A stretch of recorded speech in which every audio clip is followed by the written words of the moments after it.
warahmatullahi wabarakatuh. Kembali lagi di podcast Suara Rakyat bersama saya dengan Yuri Sabrina. Dan di episode kali ini, wah, harusnya di meja sebelah saya ini ada kopi sama gorengan ya.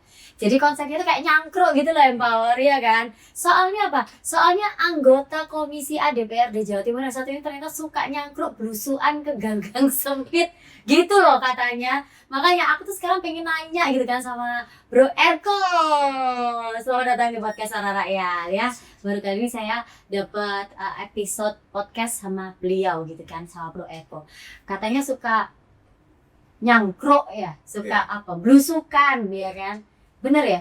Bener. Kenapa kok seneng belusukan?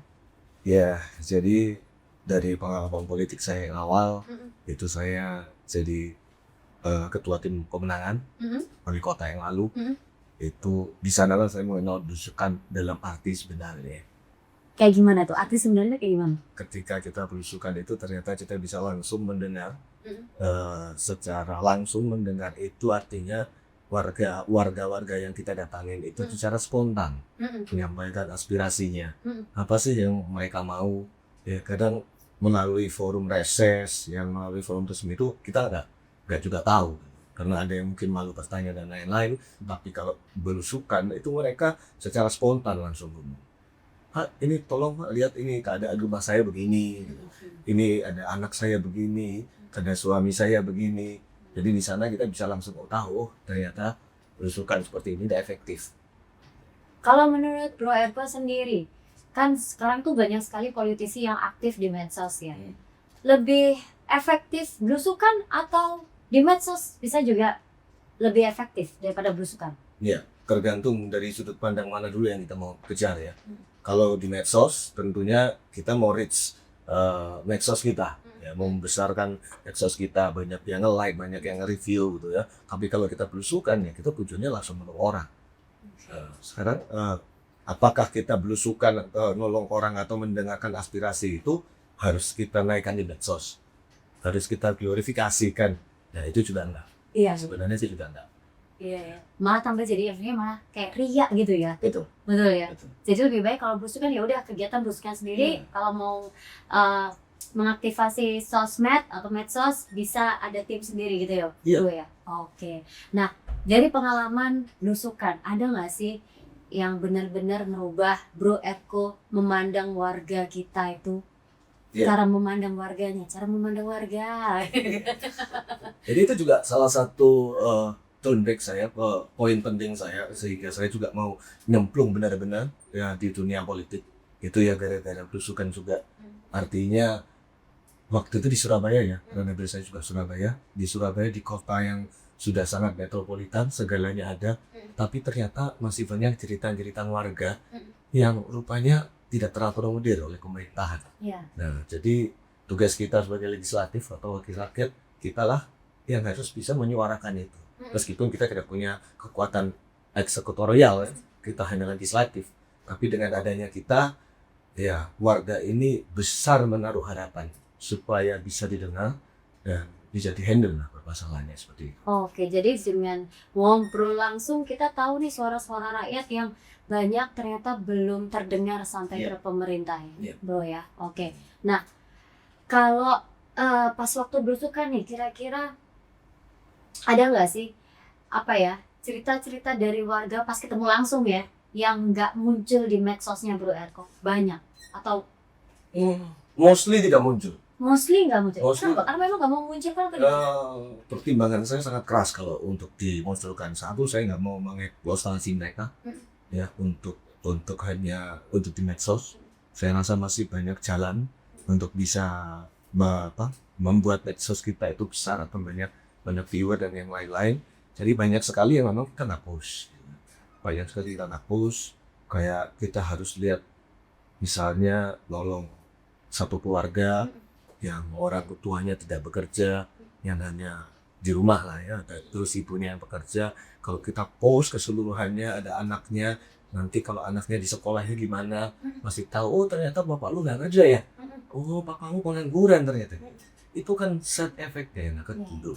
Apalagi Sekarang media sosial udah betul siapa saja, apalagi kalau sudah FYP. Mungkin saja teman-teman atau guru sekolahnya bisa terima itu postingan saya atau di situ.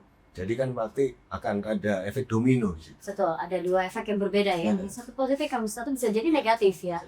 Yang negatifnya justru malah bisa menyerang ke warga sendiri ya. Positifnya mungkin Bro Erko. Tapi belum tentu yang warga kita dapat positif juga ya. Ya, banyak mudaratnya. Banyak mudaratnya, betul sekali. Nah, berarti kalau yang ada di medsosnya Bro Erko sendiri, apa yang sering ditampilin di situ? Ya, saya pilah-pilah ya. Kadang kegiatan-kegiatan saya, kadang ada reses. Tapi tentunya yang masih kumuh-kumuh aja ya. Aja. Tentunya kalau misalnya ada yang tidak boleh saya eksploitasi lah ya. Menurut saya, ya saya nggak akan naikkan itu. Meskipun itu bisa jadi trending. Ya. Meskipun itu jadi trending. Kadang gini, orang memberi saja harus take angle berulang-ulang. Iya, Ya. iya, iya. Terus kadang penerima, saya lihat miris ya, penerima itu bisa tukang sampah, bisa maaf kata juru parkir atau apa. Mereka harus diposisikan, Pak, ayo pulang Pak ya. Nah, nerimanya harus lihat sini, lihat. Itu terjadi. Wah, terjadi sekali dan begitu. Nah, itu kalau saya sih nggak pantas aja.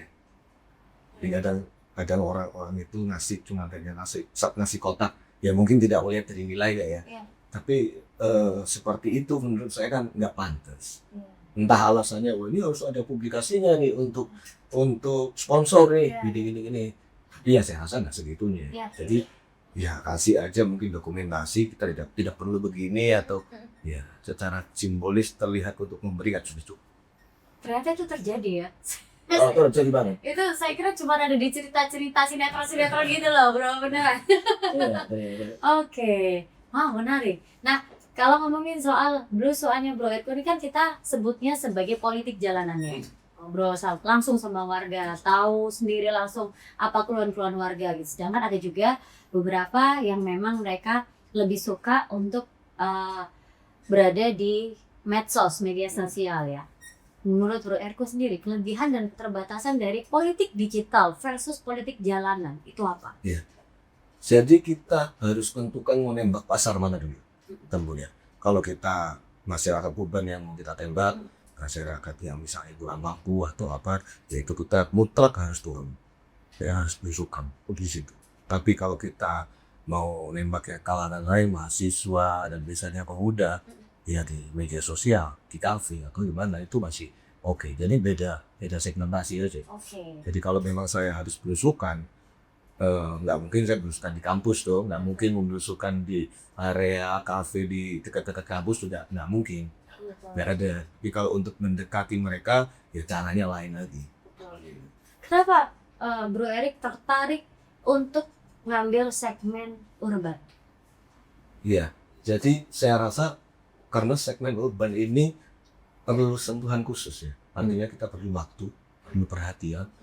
Ini yang lebih dari sekedar segmen yang lain. Kalau segmen yang lain itu dicitrakan saja sudah bisa, ya, dicitrakan, dibikin, apalagi sekarang sudah teknologi udah semakin maju. Gimana caranya kita bisa meraih suara pemula di kalangan muda itu udah nggak pakai cara usukan. Tapi kalau di masyarakat urban ini, masyarakat mungkin yang kurang mampu, ya kita tetap harus berusukan, harus tahu jadi benar-benar apa sih yang ada di mereka. Kadang sosialisasi pemerintah kita itu sangat kurang. Kita juga tidak bisa mengandalkan RT dan RW. RT dan RW juga bekerja tentunya. Juga tidak punya waktu untuk sosialisasi, misalnya ada bantuan ini, bantuan ini. Jadi banyak banget bantuan atau perubahan soal bantuan misalnya. Itu ada salah. Dan semestinya pemerintahan kota maupun provinsi itu banyak program-program atau bantuan yang mungkin mereka tidak tahu. Jadi itu tugas kita. Ibu misalnya suaminya butuh kursi roda nih, nah itu ada di dinas sosial Bu. Nanti kirim aja datanya kepada kami, biar disurvei. Nah itu ada. Contohnya. Tapi kalau mereka nggak tahu ya repot. Kadang ngomong ke RT-nya juga, waduh saya harus minta siapa ya? Juga nggak ada ternyata ya. Atau harus ke Musrembang dulu nih, nggak mungkin ya. Itu tadi. Oke. Kalau ngomongin soal belusuan itu kan kayak apa ya, orang bilang jadul ya, zaman dulu ya. Pernah nggak sih takut dianggap jadul sama orang karena masih belusukan, Bro Erko? Ya enggak. Jadi kalau saya sih nggak takut ya dengan seperti itu karena belusukan itu punya gaya juga masing-masing. Kita juga nggak gaya dalam tanda kutip pencitraan yang harus saya didampingi rombongan, ada yang ngawal, ada yang jaga. Seperti itu enggak. Saya kadang cuma paling berdua bertiga setting, juga nggak ada harus disetting kayak gitu. Kita nah ya flowing aja, kita mengalir aja. Cuma memang harus siap mental. Kenapa? Ya, artinya warga itu yang nanya itu macam-macam pasti. Kalau nanya aja nggak apa-apa. Mintanya juga macam-macam juga kan. Nah, jadi ya banyak anekdot itu kita ini dewan bukan dewa. Iya, bener deh ya. Tapi mereka kan menganggapnya itu beda. Oh, kita bisa ngeksekusi gini-gini. Ya. Padahal kita nggak bisa ngeksekusi. Ya. Jadi kalau apa yang harus kita eksekusi dan itu tidak bisa dieksekusi tidak ada di program pemerintahan provinsi misalnya, ya kita keluar kocek pribadi. Ya, itu harus siap, jelas. Nggak mungkin misalnya kita lihat warga ini, contoh yang kemarin ya, warga ini mesin jahit itu rusak. Jadi ibu itu mesin jahit rusak dan dia memang mengandalkan sehari-hari menjahit. Dari menjahit surat. Sedangkan saya kalau minta ke dinas, nggak ada program itu. Iya benar. Iya kan? Iya. Ada program itu. Jadi ya mau nggak mau ya kita harus mengalokasikan dana kita kalau membantu.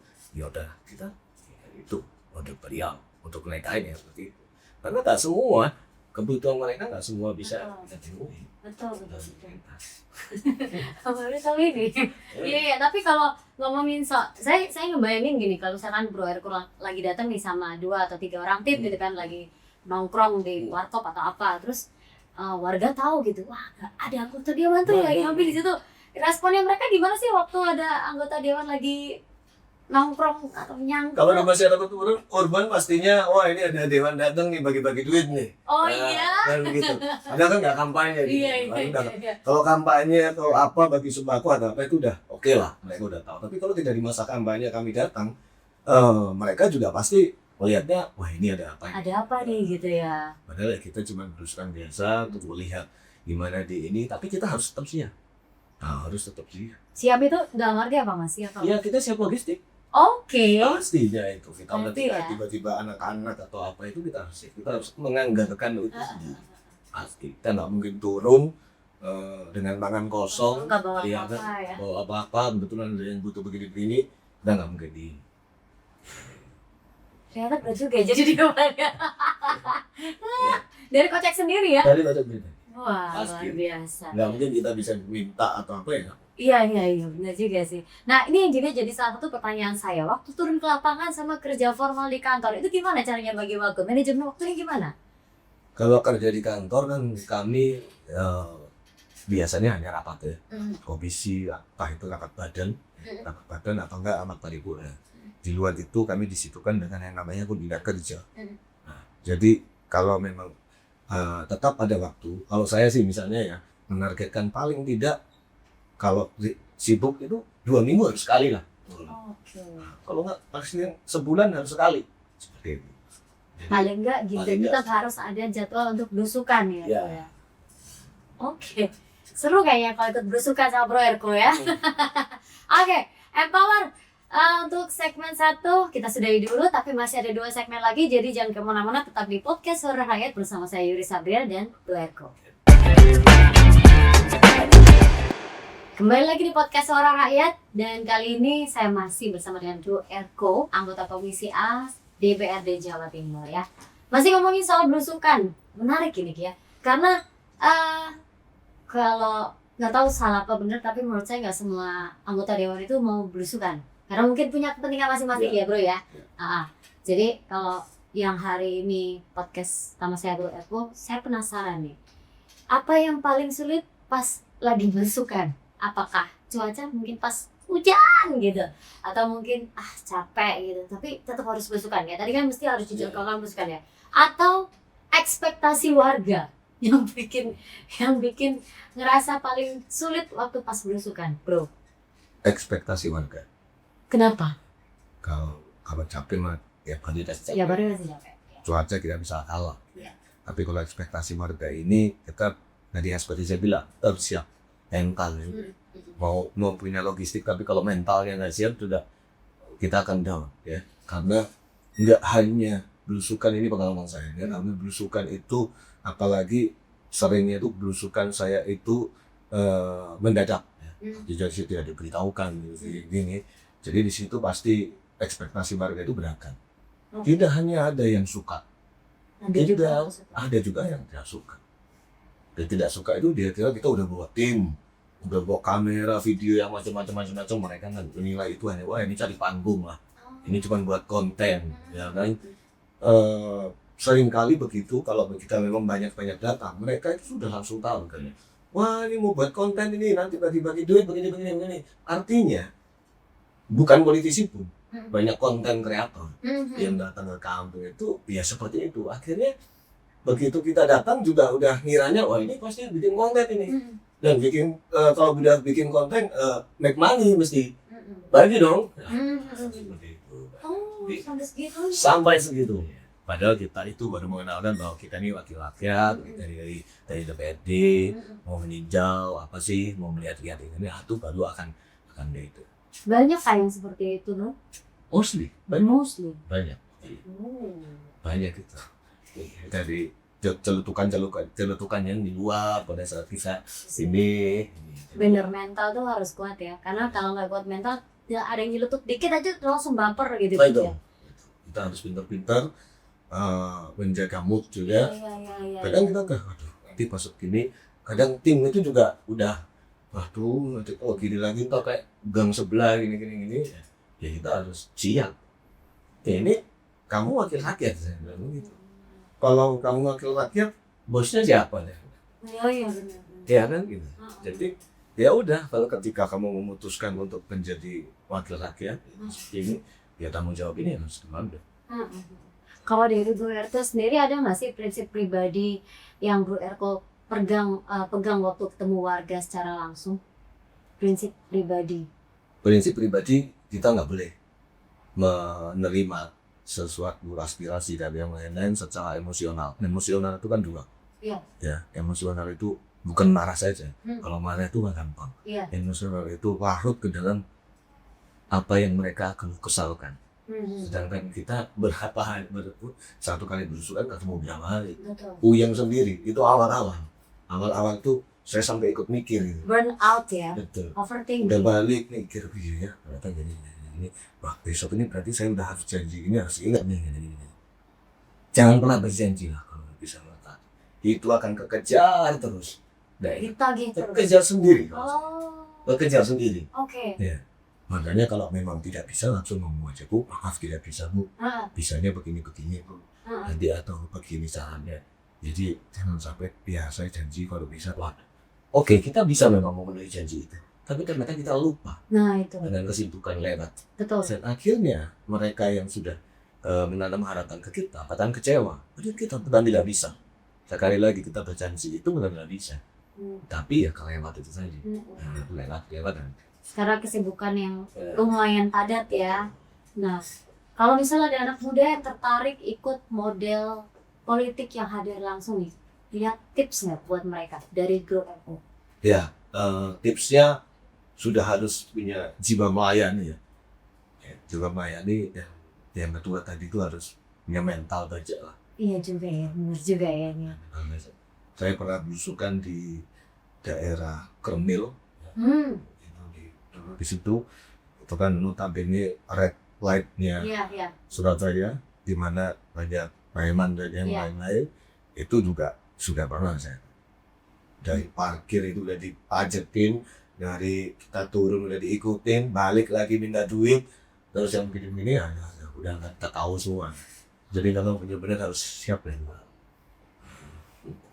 Saya kebayangin Bro Erko, ya mohon maaf dengan penampilan yang seperti ini masuk ke daerah red light seperti itu, kira-kira tapi buat orang-orang yang ada di situ kan kita tahu ya di situ adalah daerah yang dalam tanda kutip ya. Gimana? Ya, jadi saya selalu menjelaskan kepada mereka. Saya nggak perlu untuk tidak jadi diri saya sendiri untuk masuk ke daerah manapun. Ya, saya pasti berpakaian seperti apa yang saya mau asal itu sopan. Siap. Yang kedua, begitu saya masuk ke daerah yang lain, apa yang saya sampaikan itu selalu saya tidak berjanji bermulu dan memberikan mereka harapan yang biasa. Yang nomor satu hanya dengarkan dulu. Mereka itu kadang cuma butuh didengar, meskipun tidak bisa memberikan solusi. Ya. Dan ini kejadian banyak kita mereka betul kesal dengar terus saya ganggu, maka memang nggak bisa. Karena rumah ibu ini berdiri di Strand Kali. Gimana caranya saya bisa bantu membangun? Pemerintah bisa masuk untuk program multilaku misalnya, ya bisa. Makanya kan sebenarnya dilarang bangunan liar. Kalau saya merokok konsep pribadi, saya memang mau bantu, ya mau bantu misalnya untuk ada yang bocor, ada yang apa, ya tolong jangan di sini kali ini, gitu aja. Jadi pemahaman itu yang sudah harus. Oh iya, karena apa ya setidaknya kami yang ini dikenal. Ya. Setelah ada program relokasi, mungkin itu kita datangi, nanti akhirnya direlokasi ke Masusun, PS itu. Mereka bakal ingat terus. At least didengarkan gitu. Nggak minta solusi juga ya, sangat butuh untuk curhat aja, cerita Apa aja. coba solusi dari pemerintah saya? Iya, Saya ngomong iya. nggak ada solusi dari pemerintah, kecuali direlokasi. Iya. Dan mereka belum tentu mau. Ya benar juga ya. Mereka sudah beranak pindah ke situ, perusahaan yang dekat situ, sekolah yang dekat situ, dipindah ke ujung Surabaya misalnya. Waduh, ya beberapa mau, udah kayak sudah punya kerjaan yang oke, Iya. mereka nggak mau. Iya juga ya. Iya benar juga sih. Kalau ngomongin soal keluhan-keluhan rakyat, ya keluhan-keluhan warga yang Bro Erko dapatkan, prosesnya gimana sih agar keluhan-keluhan yang Bro Erko tampung ini ya bisa dibawa masuk ke rapat DPRD, itu prosesnya gimana ya, Bro? Jadi gini, kami itu punya program yang namanya resep aspirasi. Resep aspirasi. Resep aspirasi itu biasanya 1 tahun itu 3 kali. Oke. Ya, itu kami punya beberapa titik kunjungan untuk kami lakukan serap aspirasi. Tentunya kami mendatangi daerah, bisa kampung, bisa RT, bisa komunitas, bisa macam-macam. Nah, di sana yang namanya resep aspirasi itu kami mendengarkan aspirasi apa yang mereka ada. Dan dari aspirasi itu akan kita bawa ke Musrenban tentunya, dan yang lain mungkin aspirasi-aspirasi itu bisa kita eksekusi dengan adanya pokok pikiran namanya, pokok pikiran kita. Nah, itu pokok pikiran kita yang kita masukkan di pokok pikiran dan nanti eksekusinya tahun berikutnya. Tapi tentunya ya tadi seperti yang saya bilang, tidak semua keluhan masyarakat itu bisa kami handle. Ya, kalau yang tidak bisa kami handle, biasanya kami akan koordinasi dengan misalnya Dewan Kota, yang itu adalah kewenangan mereka. Saya contoh nih sekolah SD SMP, itu kan kewenangan pemerintahan kota. Jadi kita bisa distribusikan atau minta tolong teman-teman yang di DPR di sana. Jangan yang tidak bisa ya kita tolong. Seperti itu.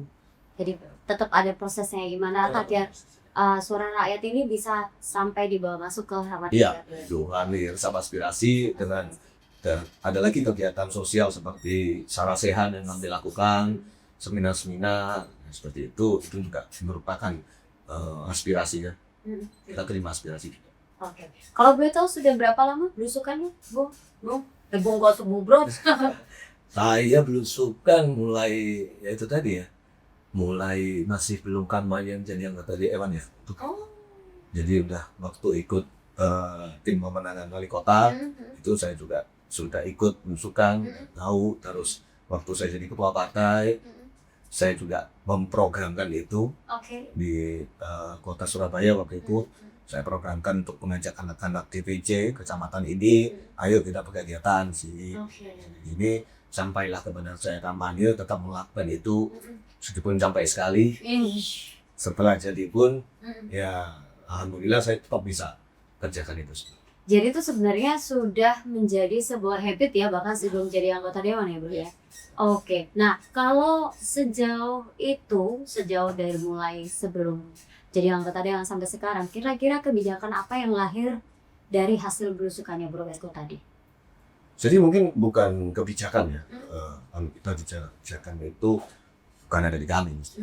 Jadi apalagi di komisi saya itu hukum dan pemerintahan tentunya tugasnya itu adalah membuat perda dan lain-lain gitu, seperti itu. Jadi kalau kebijakan sih nggak ada ya kebijakan, tapi aspirasi yang dieksekusi lebih tepatnya itu ya lumayan banyak sekali.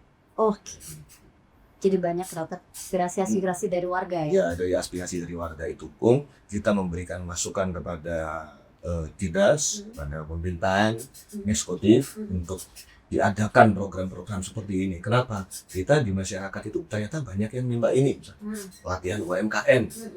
Ada yang sekarang terhambat dengan halal, sertifikasi halal. Dan kita minta dinas itu untuk adakan pelatihan supaya mereka UMKM jangan maju.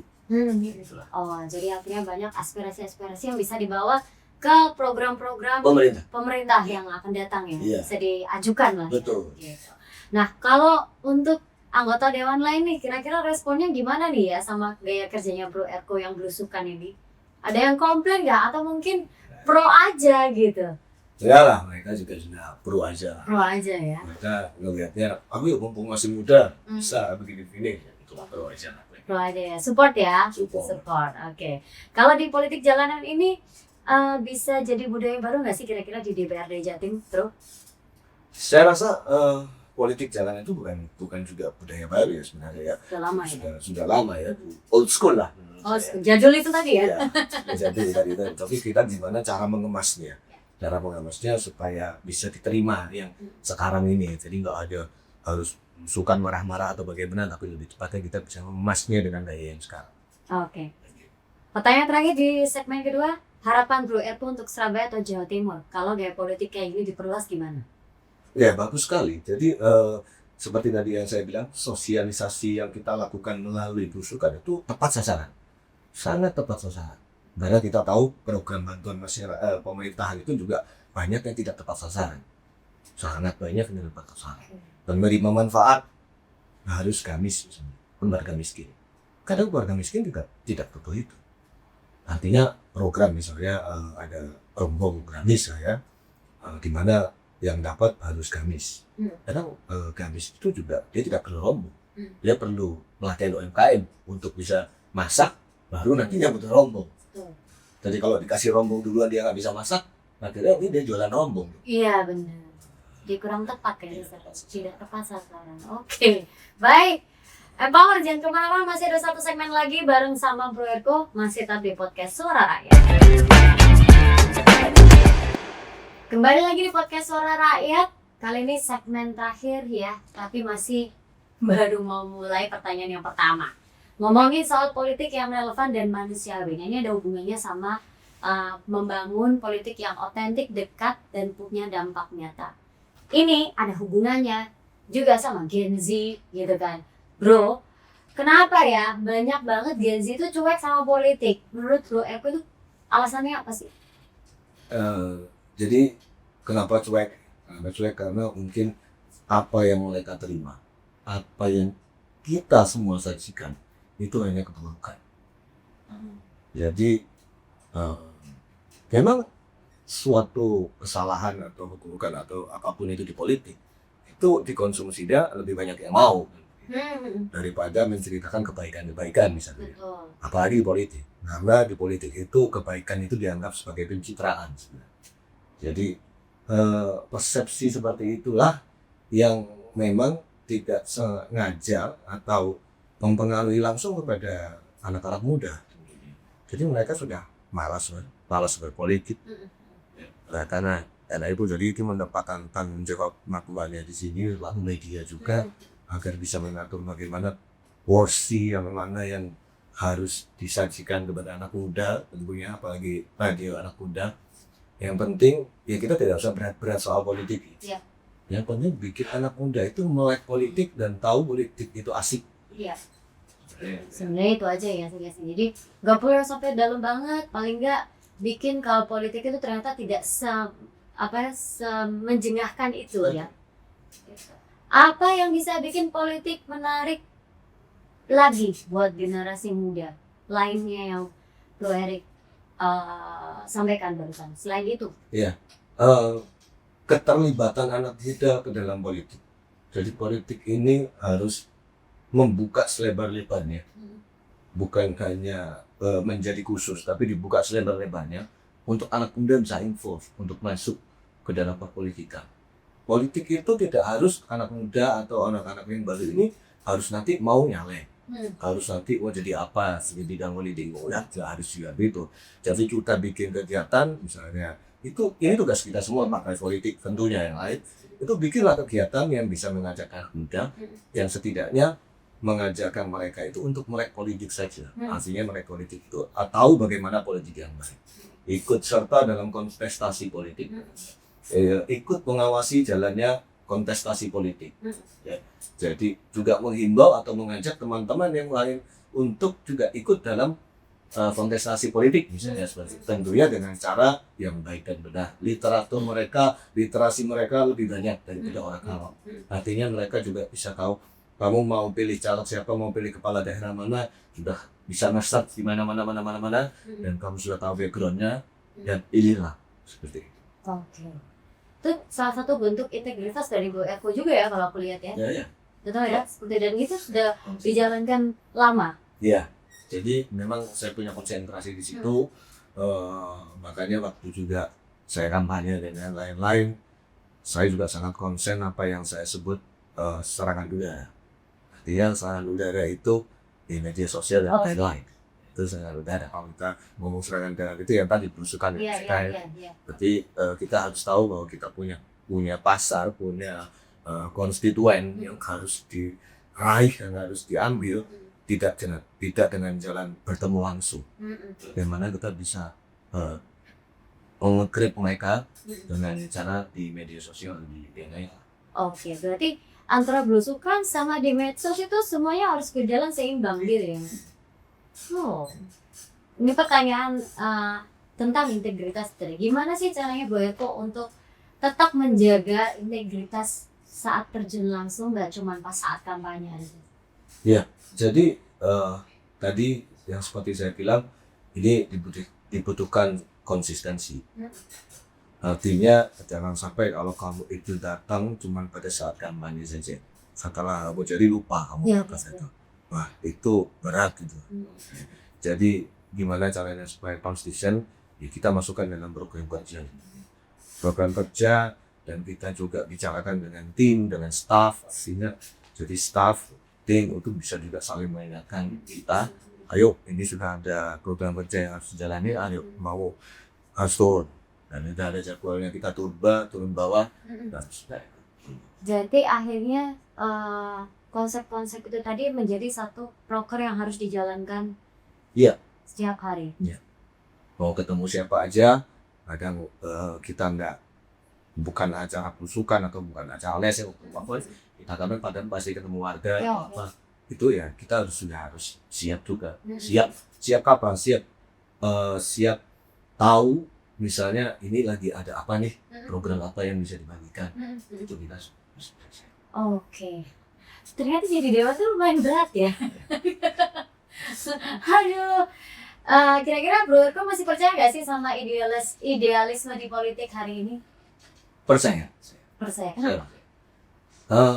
Ini kalau idealisme ini kan tentunya tumbuh itu bukan hanya dari hari kemarin atau dari kemarin sore. Artinya idealisme itu sudah dipupuk dari lama. Ya. Jadi beberapa politikus atau politisi tentunya punya idealisme yang sangat kuat. Tapi kalau idealisme itu tidak bisa artinya mengikuti perkembangan zaman dan dinamika politik, ya saya rasa idealisme itu akan susah untuk berkembang. Idealisme pasti akan terkotakkan di situ aja, pasarnya itu aja, dia nggak akan bisa creating yang lain. Ya sesaklek gitulah. Jadi idealisme boleh, tapi gimana caranya idealisme itu bisa nggak saklek, jadi bisa nge-create yang lebih banyak, bisa sosialisasi yang lebih enak, lebih intens. Nah mungkin orang yang tidak setuju dengan idealisme itu. Oke. Terakhir nih Bro, apa yang bikin Bro Eko tetap semangat padahal banyak yang sinis sama politik? Pertanyaannya coba. Banyak yang sinis sama politik, tapi apa yang bikin Bro Eko tetap semangat ada di dunia politik ini? Kalau bukan kita siapa lagi? Tentunya pasti yang sinis, wah ini nggak usah kita nggak usah ngikutin politik mau yang jadi presiden siapa, mau jadi kepala daerah siapa juga sih, kita juga gini-gini aja. Kalau kita larut dalam itu ya gini-gini semua. Jadi marilah kita yang anak muda ini juga jangan sampai berpikiran seperti itu, berpikiran sinis soal politik. Kalau kita udah mikirnya gitu semua, ya akhirnya yang bercokol di perpolitikan ya orang-orang itu aja. Jadi jangan salahkan kalau orang-orang itu udah salah, udah nggak benar, tapi tetap duduk. Karena kamu hanya bisa diam dan menggerutu. Kalau kamu hanya bisa diam dan menggerutu, ya orang ini nggak akan tergantikan. Betul. Kalau kamu mau menggantikan, ya ayo berusaha. Bukan hanya kamu mungkin bisa menyuruh orang lain atau prefer orang lain untuk duduk atau bagaimana. Harus ada perubahan dari diri sendiri dulu ya. Rasanya nggak bisa, nggak apa-apa. Tapi kamu bisa menjaruhkan yang lain, dukung yang lain. It sounds make sense ya, pasti. Sangat make sense. Closing statement untuk podcast episode kali ini, bro. Soal ini ya, di politik ya. Politik. Ya, politik. Kalau saya sih menghimbau. Tentunya ini radio anak muda ya. Ya, segmennya anak muda nih. Anak muda. Ya, anak muda ini sangat gampang mendapatkan informasi. Betul. Ya. Tinggal nge-scroll aja banyak. Ya.